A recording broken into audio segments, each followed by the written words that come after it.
Dyslexia is a specific learning disability that is neurobiological in origin and characterized by difficulties with reading, writing, spelling, or math.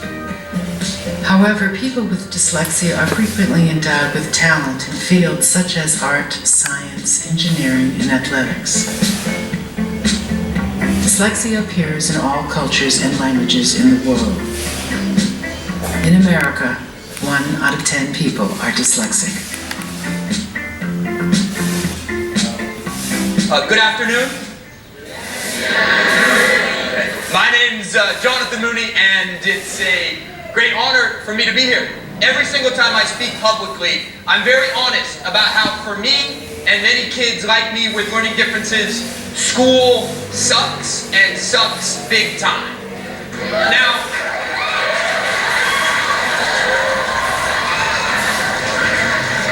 I am dyslexic, I'm ADHD, and y'all know something? I am proud of it. I did not overcome dyslexia. I am proud to be dyslexic. I'm proud to be a member of this community. I did not overcome dyslexia. Y'all know what I overcame?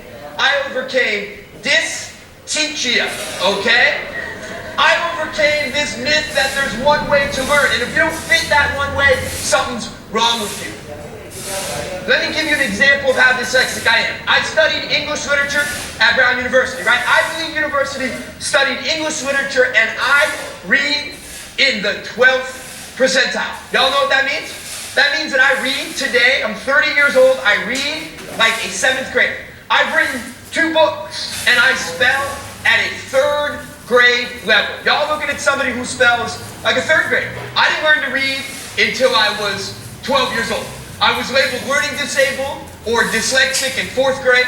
I was labeled ADHD, which stands for attention deficit hyperactivity disorder, in 5th grade, and I dropped out of school for a year in 6th grade. That year, 6th grade, 12 years old, I had a plan for suicide. By the time I was in 9th grade, I was told 3 things about myself on a daily basis. I was told that I was the stupid kid. I heard that almost every day. John, you were dumb. Number 2, I heard that I was the crazy or bad kid. And number 3, I heard that I was lazy. Stupid, crazy, and lazy. I was told that every single day. Anybody else in the audience ever been told that about themselves? Few of us, right? This guy's gonna raise 2 hands and a foot, right? Yeah, you know it. We're amongst friends now, aren't we, you know? Stupid, crazy, and lazy. Because I'm different, because y'all are different, that's the message we get from traditional schooling. We're told every day that there's one way to be smart. Now that's a lie. There are multiple ways to be smart, but in school often there's one way. Let's be honest, right? In 1st grade, if you spell poorly and you got bad handwriting and you don't read well, guess what you're called? You're called stupid. Look, I know that we have euphemisms for it. I know I'm not literally called stupid. I know I'm called the at-risk learner. Anyone ever heard that one? Or my favorite, I'm the special learner, right? Who gets to ride the special bus to the special class when there's not a damn thing special about any of it, right? I spent my entire life chasing this fiction that if I just fixed my reading, I'd be normal. If I fixed my spelling, I'd be normal. When the reality is, normal people suck. There is no normal. There's only you. There's only a singular intelligence. There's only your strengths, gifts, and talents interwoven with your struggles. Normal is a dead end. Empathy and ADHD, when channeled correctly, are not abnormalities. their differences, their strengths, their gifts, their talents. Thank you all very much for having me. I really appreciate it. Thank you.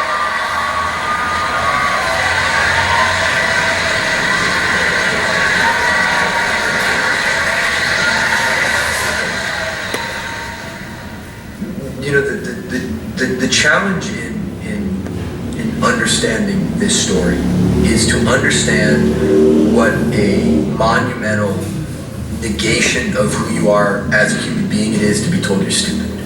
I mean, you know, I can sit there, I can talk about it, and you know, I can tell you anecdotes of growing up in the stupid reading group and reading out loud, and all of those things, you know, scratch the surface of what it does to a human being to point at somebody and say, your mind doesn't work, or you're bad. The real tragedy here is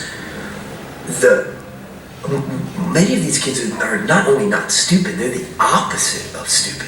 You know, they are the next generation of artists or innovators or creative thinkers. They're the opposite of it. So not only are you demeaned as a human being, but your authentic self, you're really disconnected from it. My last school was really big, 1,300 kids in the school, in 6th, 7th, and 8th grade, and I got beat up all the time. The classes were so big I would never get to have one-on-one time with my teachers. They didn't understand me, so all of my assignments were marked down because I didn't spell things correctly because of my dysgraphia.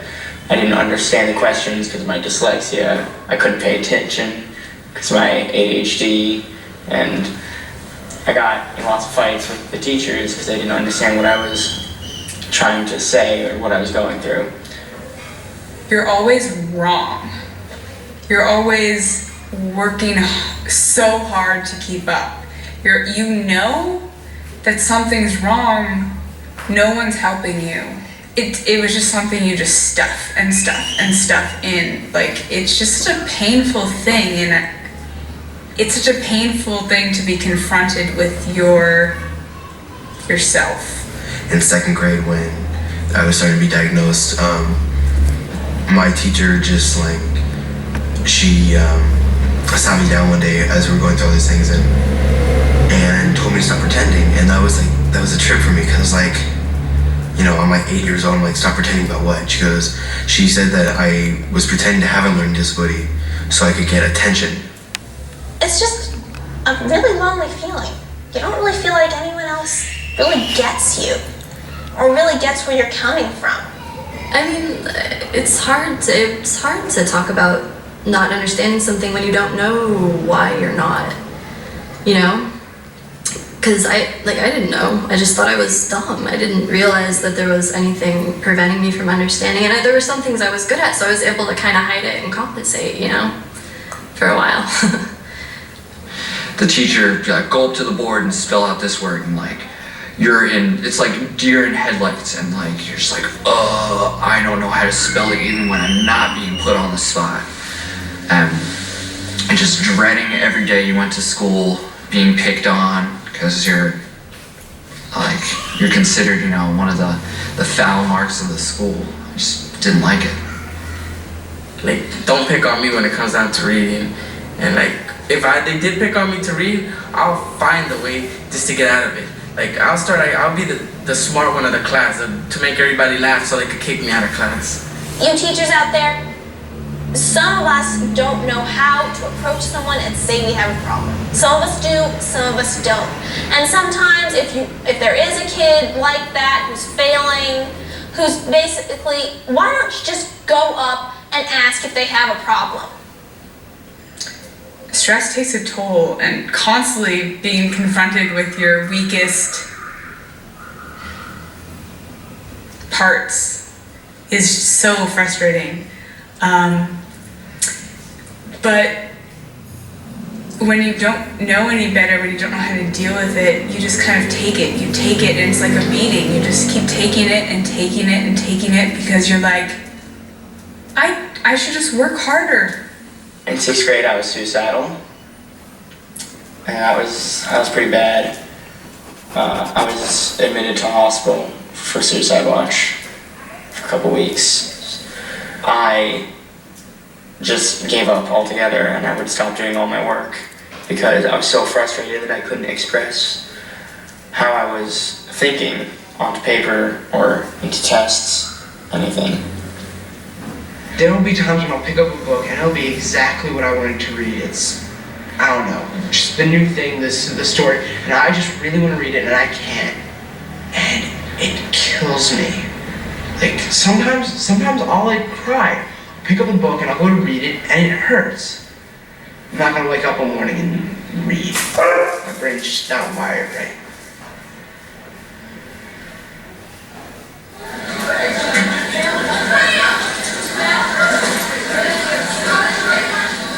I'm going to talk to you again a little bit more formally about what dyslexia is.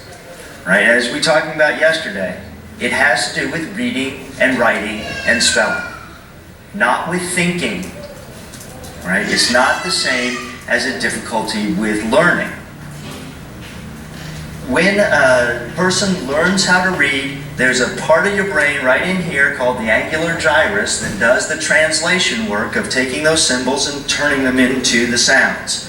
Now this is learned behavior, but some people learn it and that area of the brain activates very quickly in their lives. Age 5 or 6, they get a little bit of print instruction, a little bit of idea of how to do it, some practice, and that area of the brain will light right up.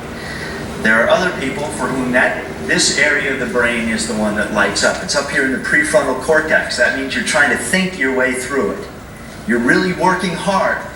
You're really working hard to try to decode it, but a different area of the brain is lighting up along with some of the things along this side and back here in the visual cortex. Different areas of the brain will light up, and they're not as efficient as that area, which is the area that processes that very quickly and efficiently. It's trying to light up as many areas as it can to process that thing, and it actually literally measurably uses 5 times more energy to do the same thing.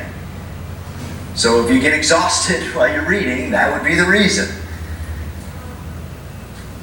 Keep that in mind. You're working harder for less gain often than the other people around you, but it's not because you're not as smart as they are. Yeah, I have a question about the ADD and ADHD. ADD can be attendant on this. People can have both. Right? There are some people who are just dyslexic. There are some people who are just ADHD, and there are some people who have both. I think the numbers are something like 25% of dyslexics have ADHD, and something like 30% of ADHD people have dyslexia. So there's an overlap. Yeah. Can dyslexia affect like how you write, like with like dysgraphia? Oftentimes, if you're dysgraphic, it's a sign that you're having trouble forming the symbols. You know, I know people that can beautiful artists and can't write letters. That's because of the dyslexia. It's hard. And sometimes I always say, I don't know how some people get up and come to school each day. I don't know how you do it. It's, what? We don't know. I know. Dyslexia is very poorly understood by almost everybody in the society, including our students, who also don't know what it is that's causing their frustration, their difficulties. They've just been dealing with them for years without anybody really explaining the cognitive or biological basis of the condition.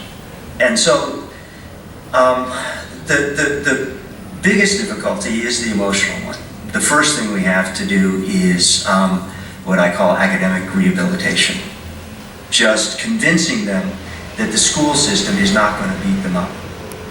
And giving them the idea that they are smart, they can learn to read, they can operate in an academic environment with success, and without someone constantly telling them that what they're doing is not right, when the fact is that what their teachers have been doing is. When teachers and parents are willing to step out of their own box a little and not say that this is, you need to be in special ed, and there's so much confusion about dyslexia, it can really help the person that has it open the doors for them to feel good. Nothing feels good when you're not comprehending and you can't say it, and you're coming home like I did, dejected again with another D stamped on your test when you struggled so hard. You know the information, but it doesn't come out that way on paper. And I really didn't want to be stuck in a box. Who does want to be in a box their whole life? And so I wanted to fight to get away from that label or that judgment, that just because I learned different, I was different, and therefore if I was different, then now suddenly society thought I was inferior. And I knew I wasn't. Any dyslexic knows that they're not inferior. They know that they may be different, but they've got to know that they can rise to that challenge and overcome it. Words to look out for: struggled with, afflicted by, suffered from. Those types of words imply, oh, it's so terrible. Oh, it's awful. I was not afflicted with dyslexia. I was afflicted with a poorly designed system that expected me to be something I'm not. And those expectations and my reality did not go together. It is as though the sun will explode if you say out loud, I read bad. Right? My name's Ben Foss, and I read terribly. There's still this element where thou must be able to read, and proficiently, and fast, and spell, and write, and I disagree.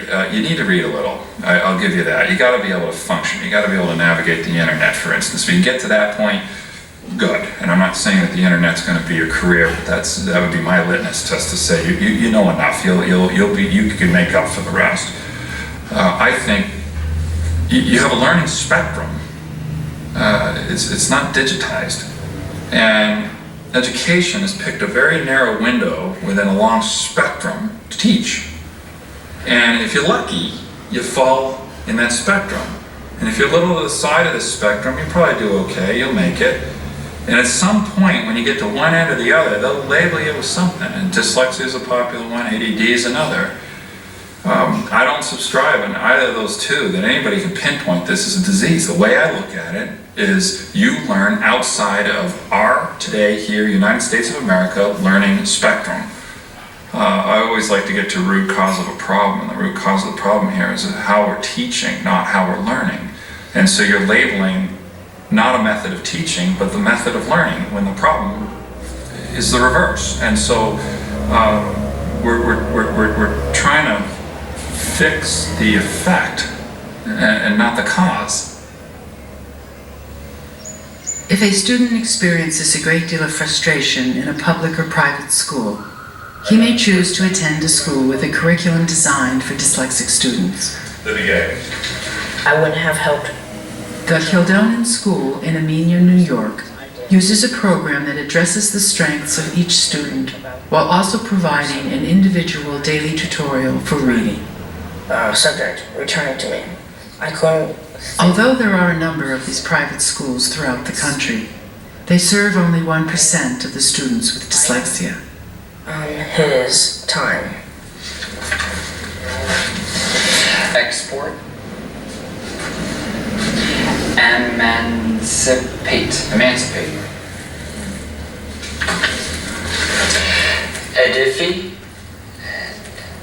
Edify. Good.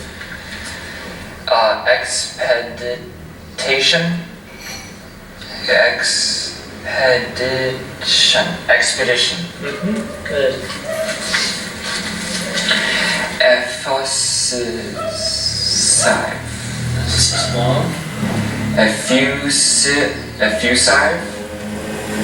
Effusive? Good. What does that mean?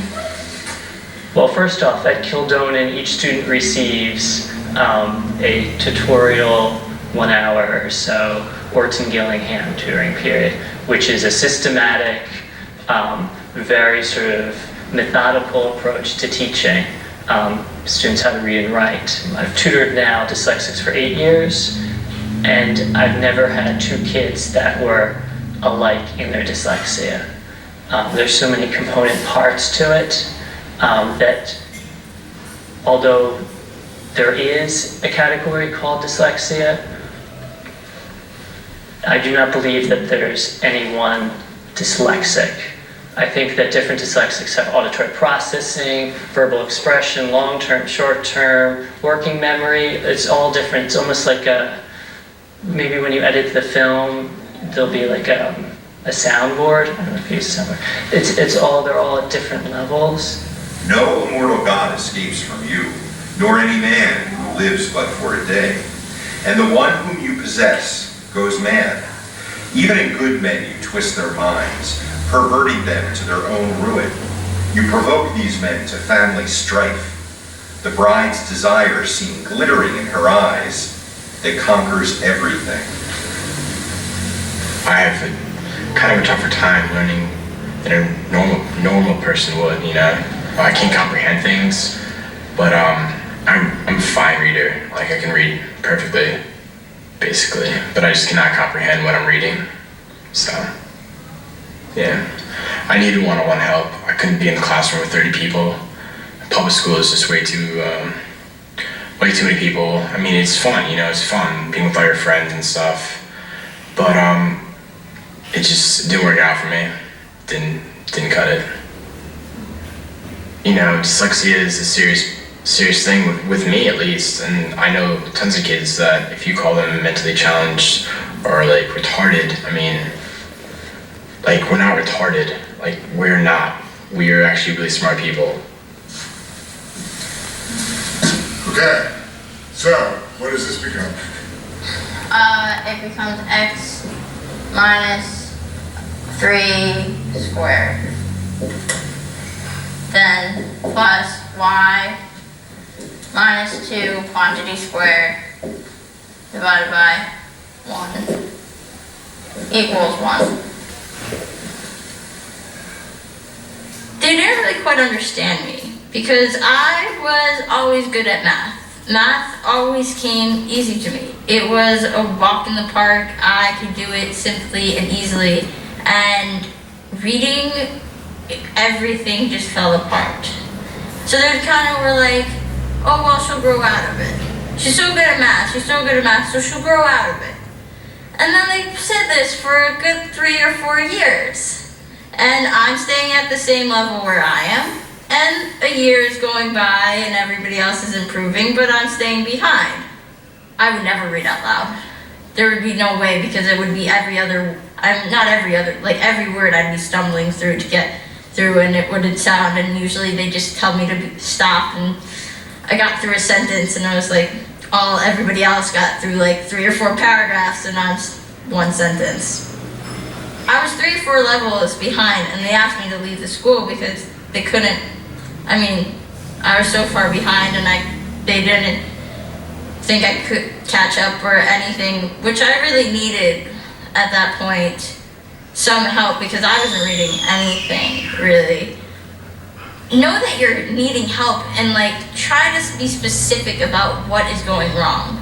So if you can tell them this is where it's going wrong, or like the reading part, this is where it's going wrong, and the writing part, and like try to be specific as possible to like understand your problem, and then ask for help. Ask for help is like the simplest thing you can do, and yet not many people like doing it. So, and you shouldn't be ashamed. You should not be ashamed at all for the fact that you're having this problem, or to go and ask for the help. Good. Ink. Good. Oink. Not oink. Is there an I in there? Onk. Onk and onk. Good. What was this one? Oink. Do you see any pigs on here? No, but there should be a pig. Okay, but it doesn't say oink. Okay, it's not a pig word. Okay, so it's onk. Say it again. Onk. Okay, I get these mixed. I get O words mixed up. Okay. Good. Okay, now be very careful. It's not a pig. Oink. Oink. Onk. Onk. Onk. the school wasn't helping me the way that it should have. It should have had a program that should help kids like me. But they didn't, so we had to look at two different schools. We said that this school would be the best for me because everybody fits in. It makes me feel a little happy because I know that all these kids have something that's different about them, and it makes me feel comfortable. Yeah, but for some reason eating time is a little not on the good side because I cry usually on Wednesdays, and that's kind of not that happy, but sometimes it happens and you can't stop that, but there are ways that you can. Do you know why you feel that way? Probably because at my old school, kids never wanted me to sit next to them. They were treating me like everybody else in the school was like a certain way and I wasn't. So they thought that different was bad, but different is good. And when did you learn that? Well, it's just like an instinct to me.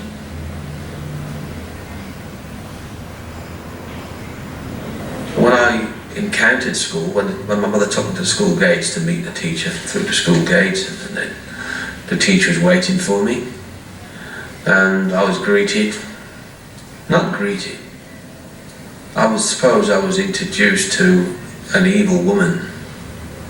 It's just like going into Dracula's castle, being greeted by somebody who speaks like, with a head like this. Are you the new boy? Says, you address me as Mrs. Adams, and don't you forget that. And I would go, come along with me and I shall introduce you to the rest of the children. Here's some chalk. Here's the blackboard. Write your name. So I drew a picture of a little man, which was me. So the kids started to chuckle, I could hear them laughing. That's not your name. Write your name. So I just got the chalk and made some, just a circle, and then another circle, and then drew a dog, which was my dog, and drew whatever. Because I don't have no experience of writing, so that was it. And then she said to me, children, here we have an exhibition of failure. He is failure. This is what not to become. The reason why the word failure was written in the dictionary was because of Willard. Willard is failure. When she told me that, I said to myself then, even though I was only a child, I realised what she said. So because she said I was that, she destroyed me. So I was destroyed. So that was it. Destroyed academically. Obliterated. That is it. I became a bit of a recluse. I locked myself away. A lot. You know, disappear like I would use, and just stayed there working. I did a carving of Miss Havisham on a toothpick, on the point. And the first thing my mother said to me was, that is beautiful. That is very, very nice. That is incredible. My artwork becomes a defense. So I am going to be the greatest. I am going to be the greatest in my head.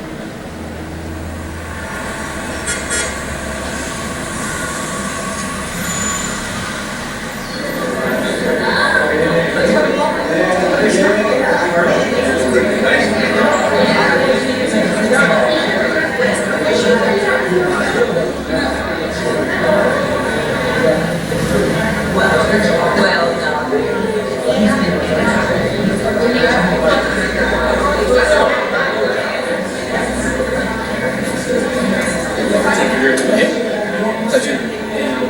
I saw a microscope on the table and I put my hand up to ask a question.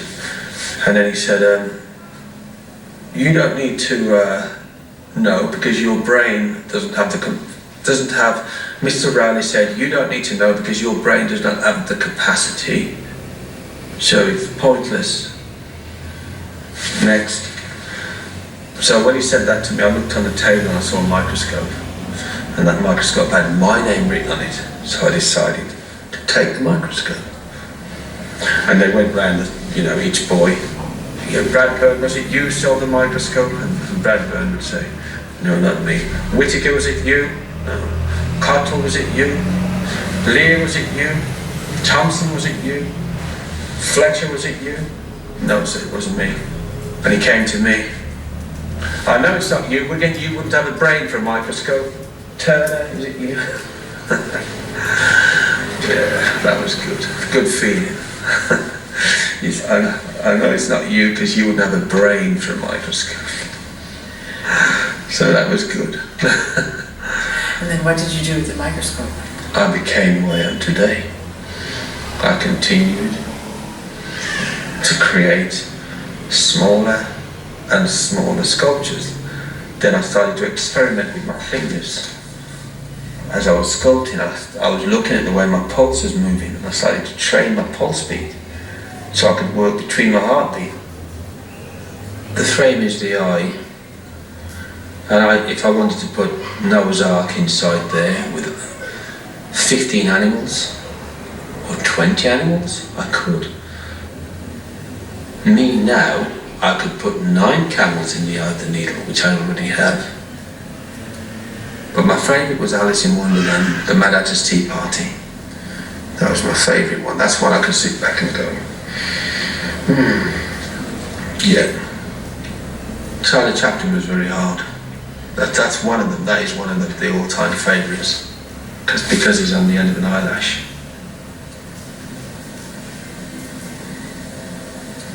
And then, before I knew it, I was invited to Buckingham Palace to receive a medal. It's one of the highest honours you can get. It's called the MBE. Prince Charles was there. I bowed like that. He shook my hands and he said to me, "That is the most phenomenal artwork I have ever seen in my whole life. How does one create such works of art, such wonders? It is beyond belief. You are true genius. Absolutely incredible." And he was shaking my hands for a long time, so my hand was being shook. So Rod Stewart was waiting there in the funeral, and my hand was being shook more than the others. And he was saying to me, "How do you keep your hands so still to do this work? It is pure genius." And then I'm just thinking, thank you, because every time he's saying that to me, I'm getting greater, and I'm looking back at the past, and I'm looking back at my learning difficulties, and then it didn't matter anymore. Dyslexic is actually a gift. That's what I believe. One of the things that I laugh about is when anyone says that reading is a natural act. Reading is unnatural. Reading is a cultural invention. There's nothing natural about it.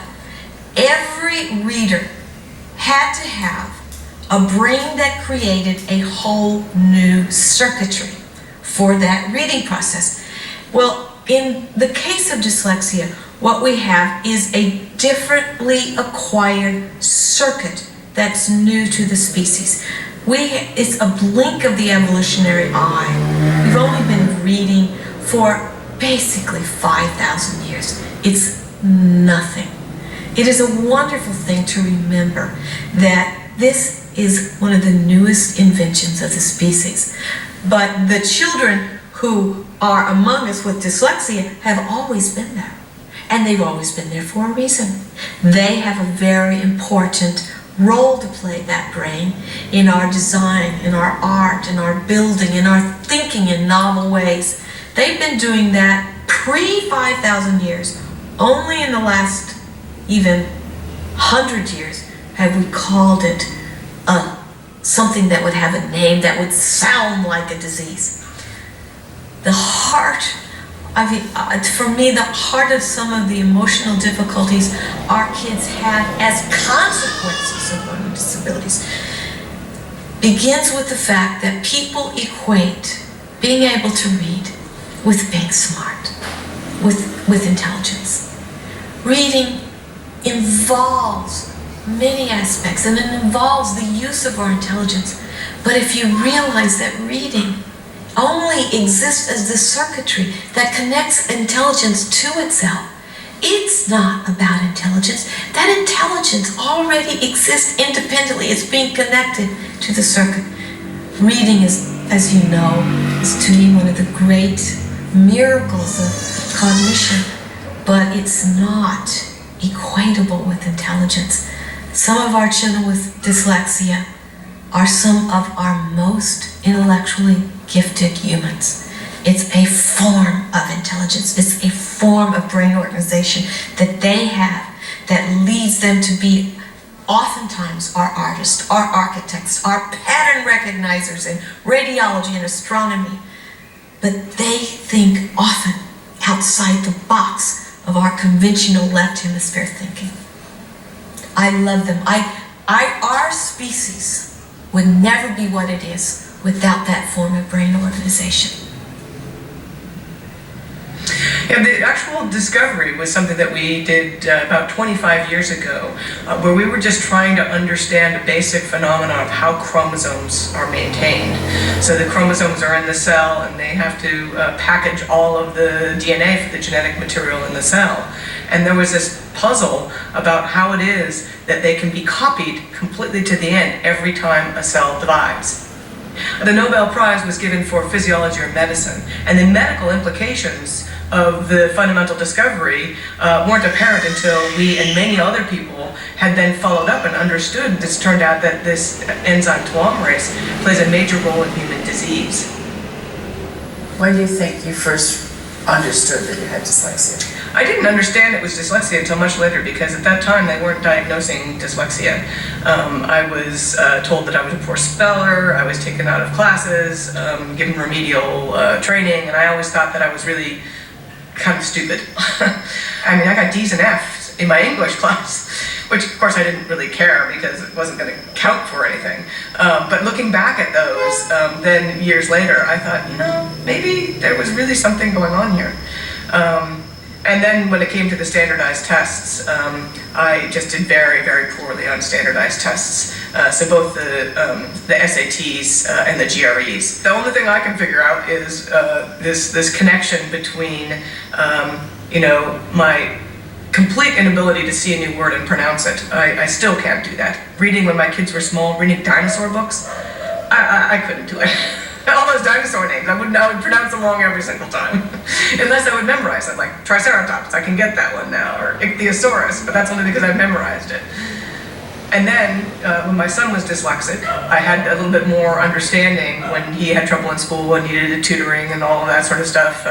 It was very clear to me that it was going to be helpful for him to get tutoring really early, and then I read all the books on dyslexia and decided that, you know, help him along, and he's done very well now and is in regular school. So, but now, you know, having thought more about the dyslexia and all that sort of stuff and read more about it, I go back and I question, you know, maybe I really wasn't as stupid as I thought I was, and I learned that I had to work hard, but maybe I was you know, putting myself in a different category because there wasn't anyone around to say, it's not because you're stupid, it's because you have this other issue, which I can now say to my son.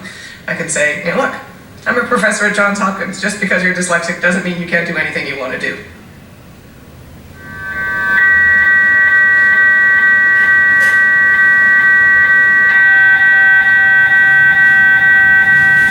So we acquire two types of images, those that contain functional information about where there's brain activity, and another that gives us information about brain anatomy. And that's this scan here, which is our participant's brain at this point, and we're just scrolling from the left side to the right side of the brain, and we can begin to see the brain structures that we're interested in. The goal of using brain imaging is to help us understand how the brain is specialized for different functions, and the function that we're interested in is reading. People who doubt whether there's such a thing as dyslexia, I think that there should be no doubt in their mind, because the research is so clear. The technology that we use, brain imaging, is one of the areas where I think it's really helped people understand that even though this is an invisible condition, it's now become visible because we can see it in the brain. It's been known for almost 30 years now that when you look at the brain anatomy of a person with and without dyslexia, that there are some differences that you can see almost with a naked eye. And what people have found is that when you look at readers who are skilled readers, we see a network in the left hemisphere involving regions in the temporal lobe, and then up in parietal areas, and then in frontal regions. 3 areas that are sort of the typical network involved in reading. And what we find is that in people who are dyslexic readers, areas in the back of the brain don't tend to be engaged during the reading process like they are in non-dyslexic readers. And what this is showing you is that areas in the left hemisphere tend to be underactivated in people with dyslexia, that they're underactivating areas back here in the brain in parietal and temporal cortices. But what's striking here are the changes that we observed in the right hemisphere, and we don't think of the right hemisphere as being that involved in the reading process. And the change seems to have been brought about in part by the right hemisphere chiming in to what is normally considered a left hemisphere function. So developmental dyslexia is a learning disability. In the field of learning disabilities, it's the most prominent learning disability. It accounts for about 80% of all learning disabilities. Why do children have dyslexia? Well, for a number of reasons.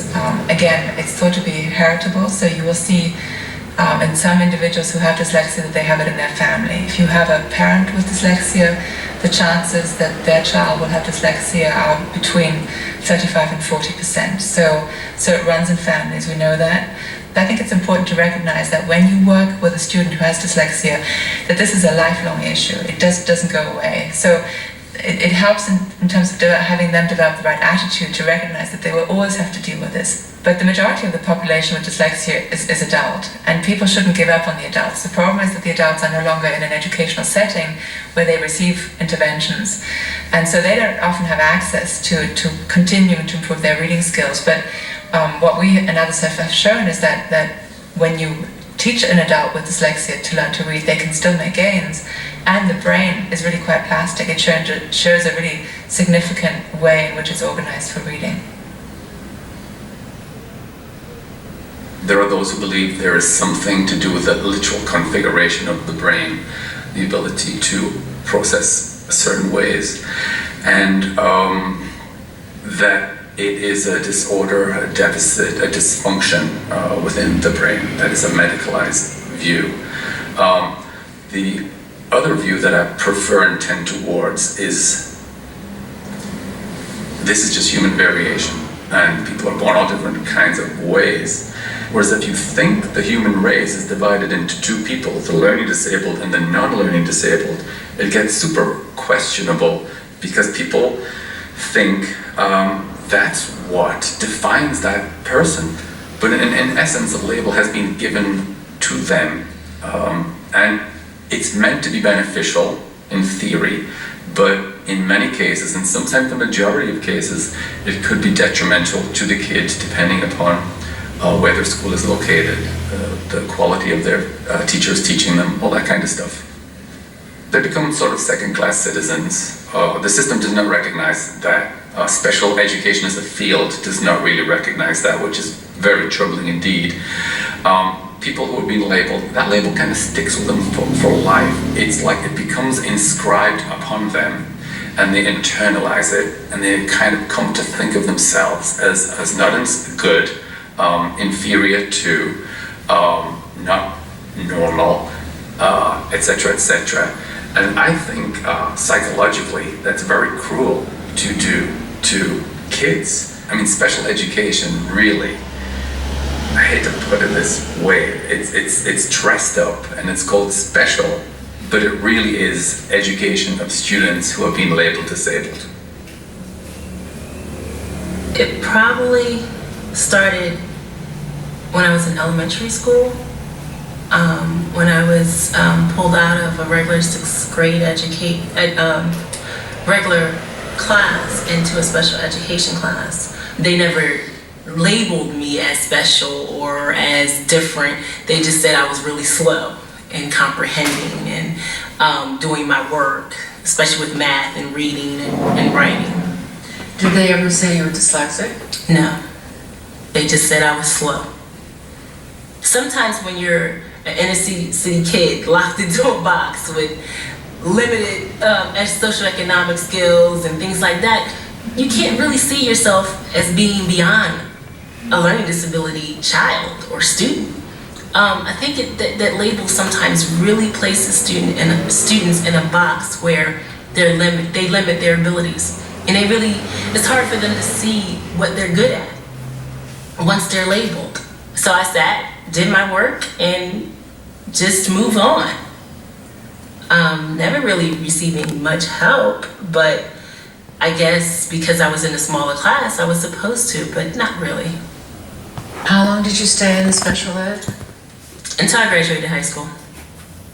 Once the kid is placed, the kids used to call it the Roach Motel. Remember the advertisement? Once you check in, you never check out.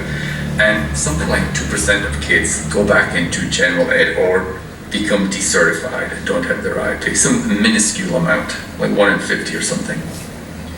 The kids who possibly are labeled dyslexic, I have to go on record as there are very few really good programs for kids who have been labeled dyslexic in public schools. I would say that at least 50% of kids with learning disabilities drop out, especially in the self-contained classrooms.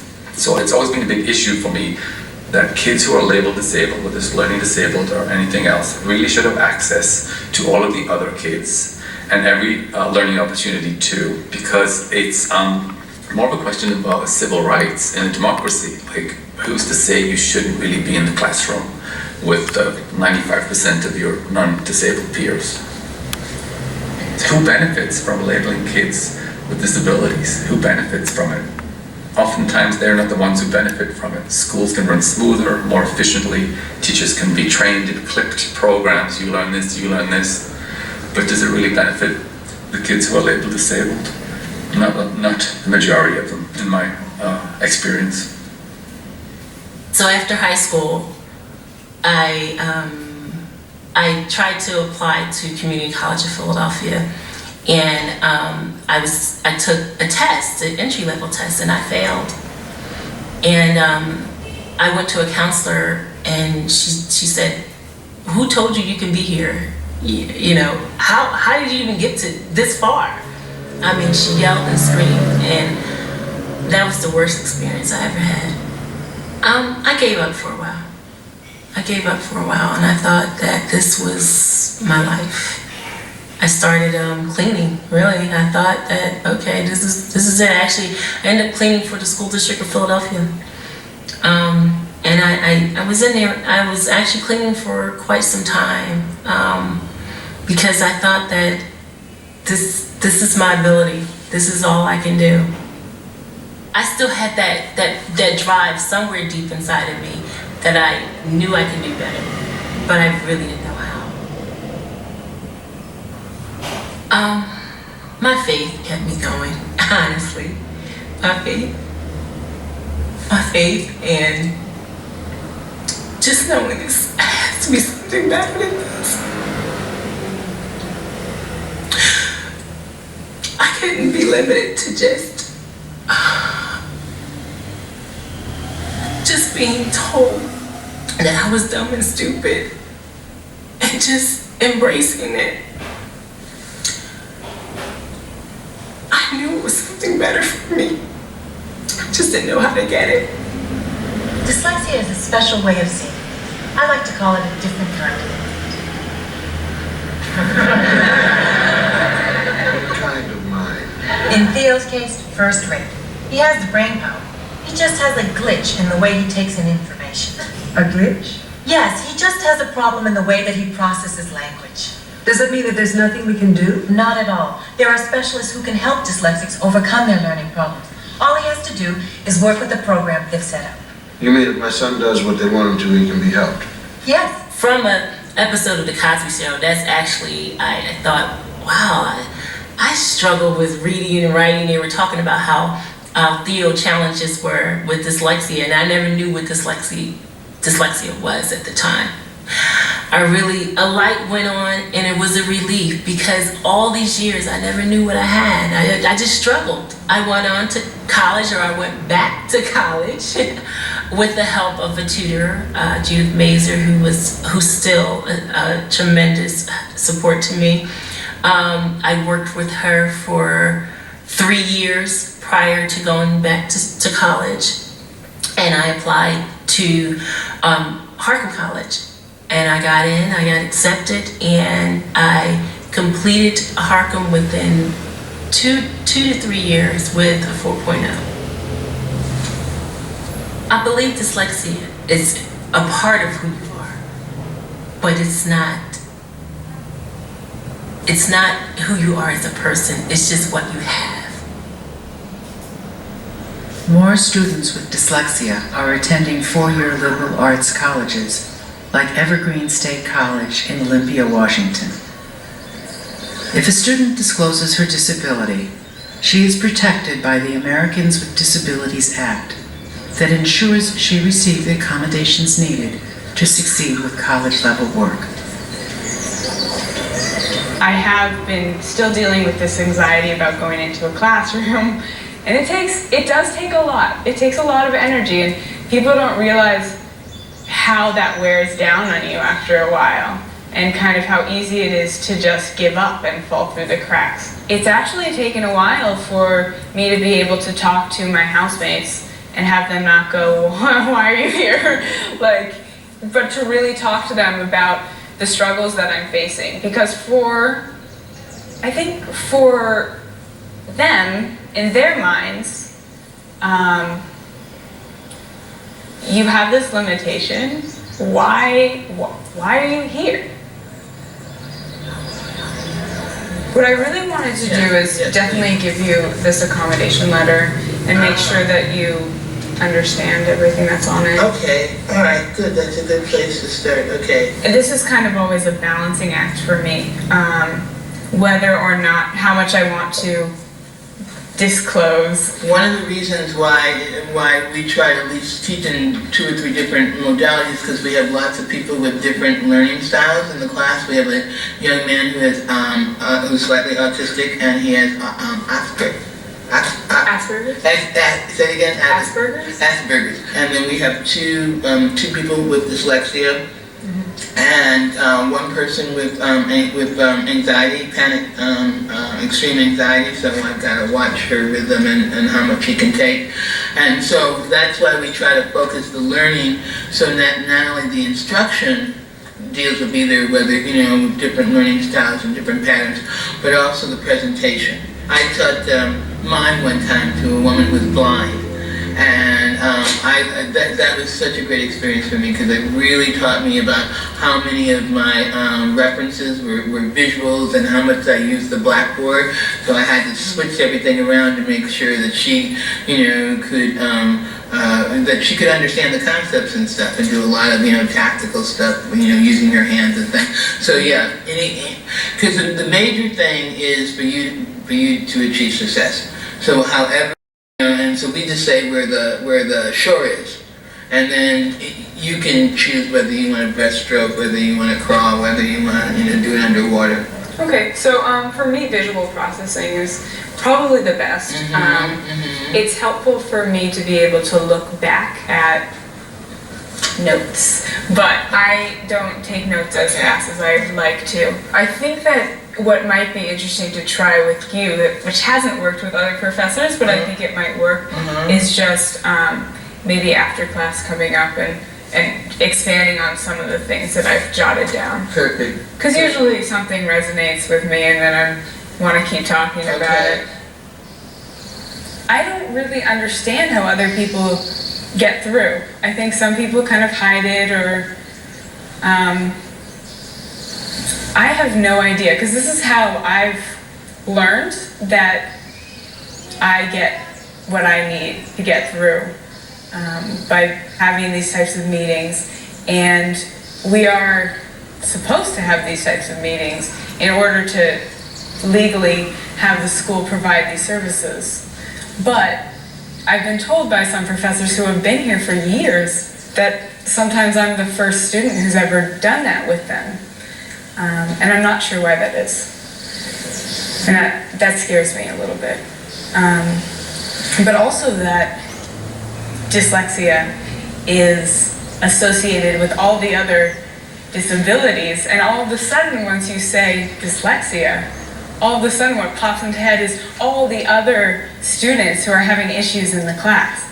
And so there isn't an understanding by professors on what that actually means.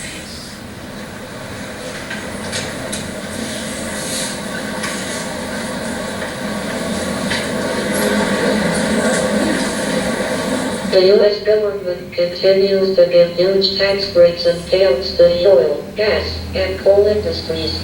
Meanwhile, the fledgling solar and wind industries are left to beg and plead just to get extensions of their modest tax credits. One of the things that I've just kind of realized is that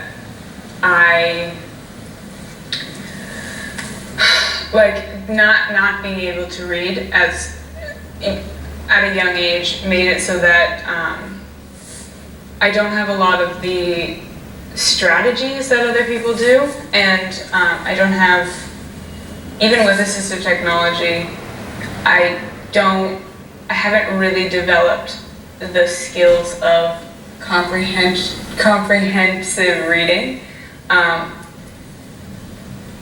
and so I feel like I'm constantly kind of playing catch up with that. I can feel that your brain has to think in a completely different way when you're reading text, and my brain hasn't completely adapted to it yet. From a woman with a battery-powered radio, they learned that the media were talking about the encampment. If this is the first friend you make at college, let's just say it's not a very welcoming sort of environment. Encampment. Officials were being asked what they were going to do about all those families living among the freeways. There are so many times where I never thought I'd make it.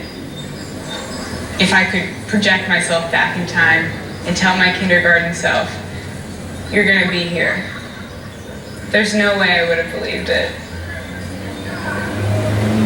For a long time I'm thinking, like, this is a privilege I have to work for. That this is a privilege I will never have innately, but I kind of have to fake it to make it. But really, I feel like at this point I need to believe that I have just as much right to be here as anyone else. When I tried to express to people that books cornered me in the form that they were in, they didn't want to hear it. They didn't want to hear I had a hard time reading. Well, not my son, or, well, you struggle a little bit, but really if you focus, if you really bear down, you can probably do it. Well, someone in a wheelchair can get upstairs. I've seen them do it at protests. My friend David Carmel, he could do it, throw himself on the stairs, and with his elbows, pull himself up, one by one, right? But that's not, in our colloquial sense, getting upstairs, right? He's proving that they need a ramp. Overcoming dyslexia is a catchphrase that belies an interest in fixing people. I don't need to be fixed, you know? And by the external measures, I've done it, I've succeeded. I have a JD MBA from Stanford, I have a job in Silicon Valley, I have a happy life, I have a wonderful wife, I have a home, I have everything that everyone's supposed to get in the American dream. Do I need to overcome? No. I read terribly. I spell abysmally. I am in the bottom 1% in my ability to identify a letter when you show it to me. Off the charts. I have MRIs that show zero activity in my temporoparietal lobe. Not zero, but very, very, very, very little, which is where most people have like a Christmas tree of activity. The act of reading the word is like taking me back in front of the stairs and having me go up them on my elbows every time. At some point, you need to let go of that and move forward. Because the interesting part about dyslexia is the future. It's not what happened, it's what's gonna happen. Moving forward, I've gotten accommodations. Now, I can take a device and take a photograph of something and have it read to me. I can scan it with a flatbed scanner and turn it into speech so that I can hear it. I used to fax my term papers home to my mother and have her read them to me over the phone, right? Now, I have a computer do it. The computers are doubling in their capability every 2 years, every 18 months. So I knew that soon I'd be able to put it all together in one box. And I started thinking about how to design that. And what I came up with was take a picture and hear it. Point, shoot, listen. Now I turn on the camera and I take a picture like so.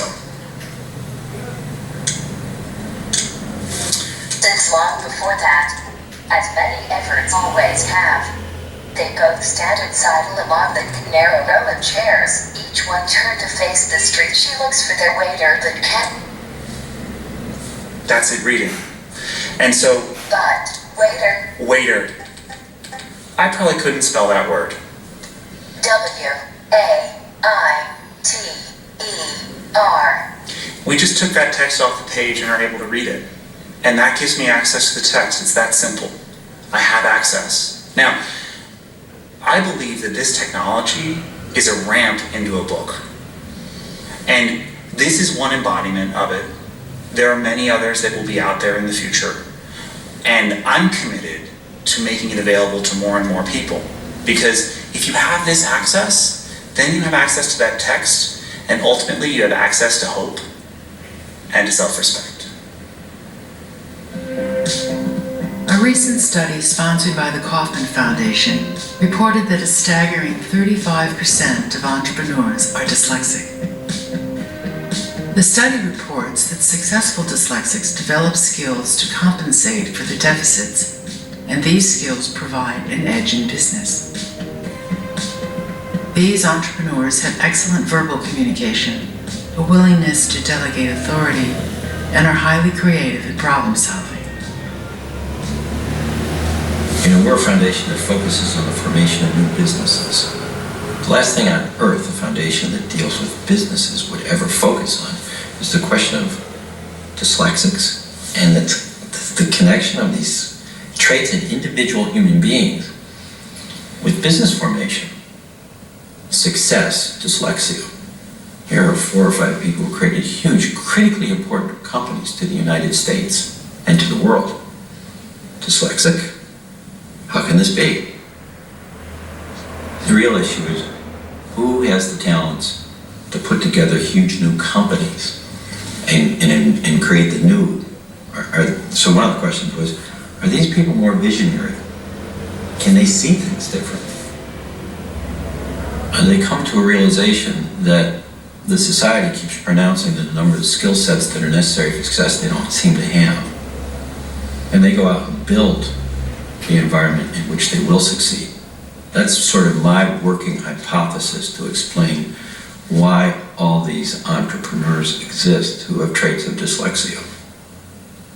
And lots of those people didn't go to college. I am amazed again and again, even in technical businesses, where people see a business they can start. And you know, that may be startling, but if you think about it, you don't have to have a degree to become an entrepreneur.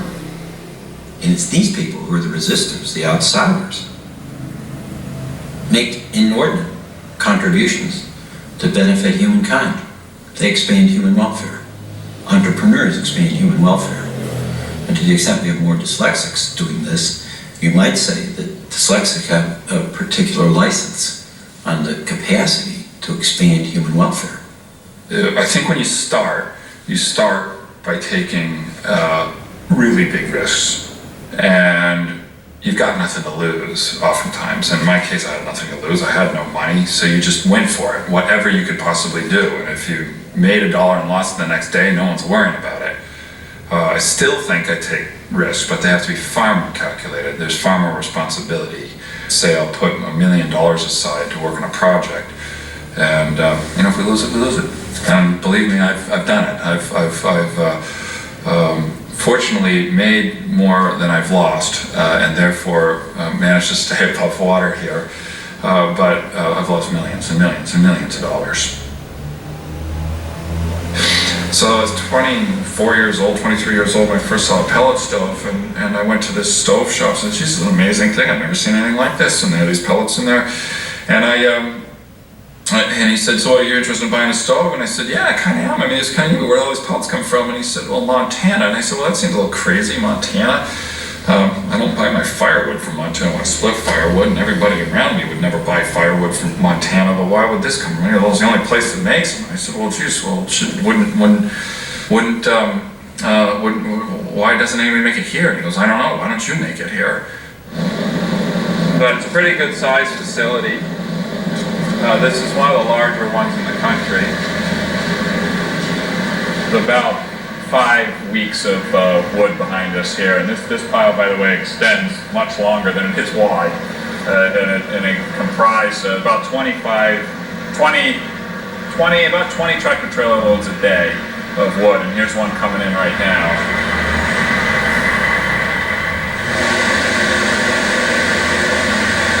Each of these plants is offsetting producing something around 1,000, 1,200 gallons of oil equivalent of energy per hour. Somewhere in the 8, 9, 10, 11 million gallons a year of oil that we're displacing, with these facilities. My ultimate goal is to have dozens and dozens and dozens of these facilities. I think technically it was in the 2nd grade that I was labeled with dyslexia. I knew at an incredibly young age I had difficulties achieving things in school that everybody else was achieving and I was expected to achieve. And of course the curriculum I was given, reading was one of my challenges, still is, and probably a combination of not being very good at it and also having so many awful memories of those days in school. I really don't read at all. I've read 2 books in my life. So reading was brutal, and I spent years and years and years having people, the tutors, trying to get me to read. And I was it's probably about 8th grade is where I first actually learned to read. I faked it. I got through school really not being able to read. In the high school machine shop, that was the one thing in high school I could go in and just eat alive. And the teacher just loved it. I mean, that was the only pat in the back I got that I knew wasn't sympathy. And Pasanka was his name, and he would stay after school, just let me play, and that's where I learned. And all the other classes you could take away, just not that one. Sorry.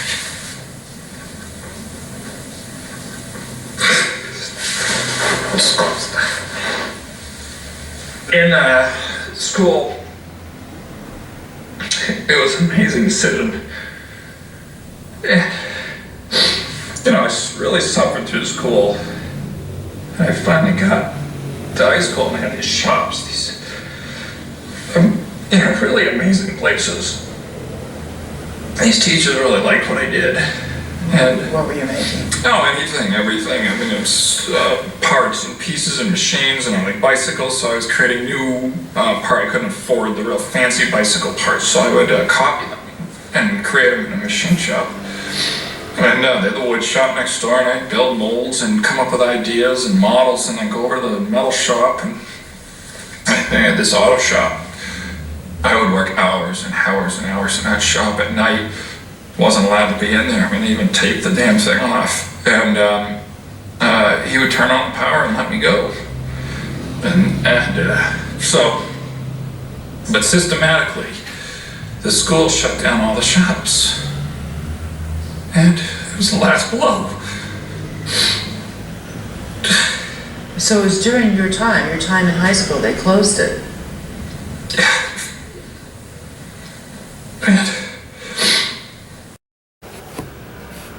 And ultimately, obviously, I got out of high school, made that attempt at college.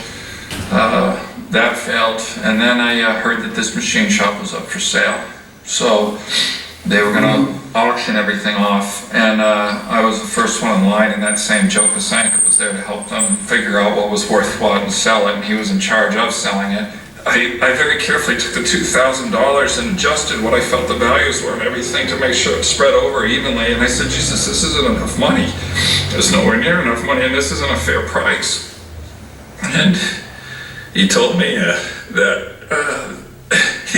he said the value of something is what someone is willing to pay, and you're the only one here, so you're paying exactly what it's worth. And I'll never forget that term. So I bought it and loaded up all the machinery and took it home. And loaded it in my basement and reconfigured this whole thing. I didn't even have enough electricity in my house, so I had to rejigger the electricity outside and set up all these electric transformers and things in order to power all this up. I needed 3-phase power, and managed to get it all going. And in that basement, I started creating this company. And so out of my house, with that high school machine shop, built this entire factory, and I mean literally stuff from the dump. I went to rubbish heaps and piles, and because I just didn't want to spend money on anything, and we were making pellets there. It did work.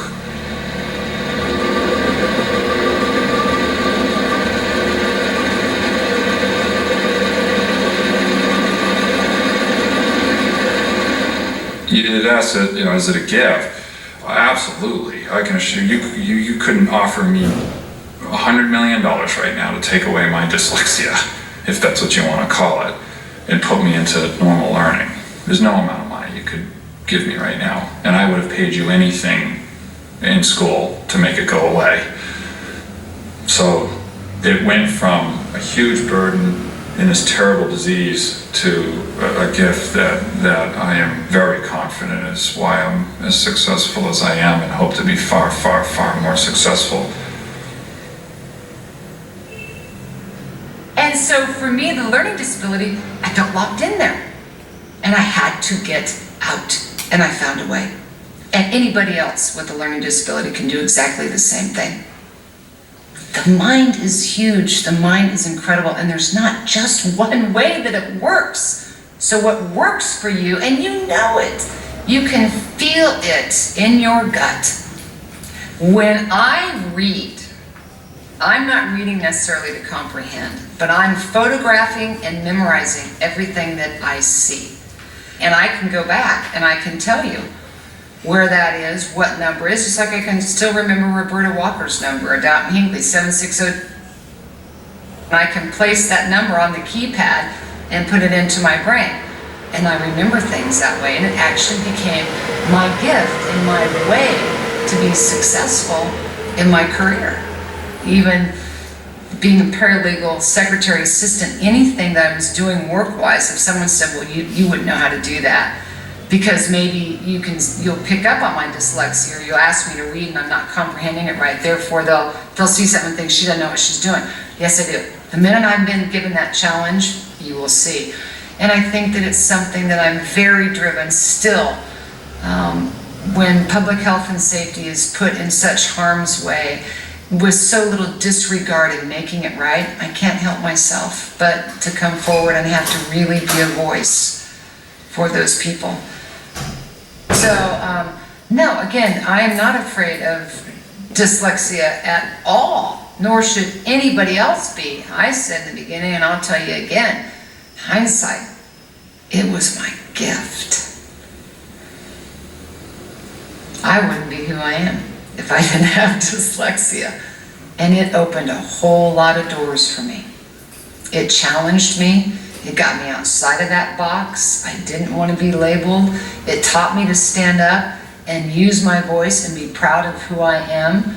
And I do. If you look at history, if you look at the people you've interviewed and the studies they've done, I think it's a great gift. I think it's a wonderful form of intelligence. I really, really do. Running on the rocky cliffs, waiting for them to pull me down. I hear their footsteps loud and clearly coming